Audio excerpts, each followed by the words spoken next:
Hello, Twin Counties. Josh Wolfs alongside my colleague Foster Lander. Week 5 of the prep football season is upon us. Foster, we're going to start with where you're going to be Friday night. A big Twin Counties tussle between Southern Nash and Tarboro. Probably the most interesting game we've run up on thus far. We might be a little biased since we cover both of those teams pretty regularly.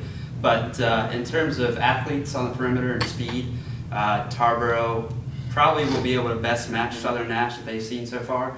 Both teams finally got their offense going last week. Tarboro put up 62, Southern Nash put up 40, so might be a shootout. Any concern for you given how shaky Southern Nash has been in terms of its turnovers and not being able to really pass the ball at all? I think there has to be, because if any team is going to be able to take advantage of that, it's probably Tarboro. If you give Tarboro extra possessions, the way they can run the ball, the way they can chew up clock, Southern Nash has to take better care of the football. Tarboro, 2 straight very difficult games. They have Southern Nash this week. They have Southwest next week at the function at the Junction. Speaking of the Cougars, they have an interesting battle. They host Bertie in their endowment game this week. And the thing about Southwest Edgecombe is they're banged up a little bit. They got a couple of nicks here, a couple of nicks there. The offense really looked good against Nash Central, but the question is, are there going to be enough healthy bodies, really, that Jonathan Cobb doesn't have to continue to pull players from the offense that have to play defense and really tire them out?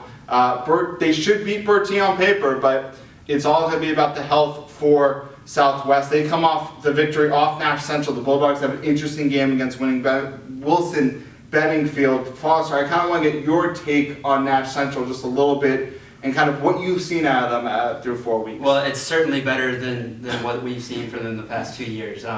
You know, they've been in every game. Even with Tarboro, they were in it for the first probably quarter and a half. They played Southwest pretty tough last week, couldn't really move the ball. But their other 2 games, I mean, they very well could be 2-2. So they should give Wilson Benningfield a fight this week. Yeah, that's going to be very interesting. We'll end with the Griffons as we normally do, because they always seem to be playing interesting non-conference opponents this season.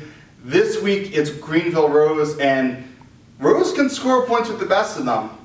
They just can't defend anybody. Well, the big question for Rocky Mount is whether they can stop Rose. Rose comes in averaging 65 points a game.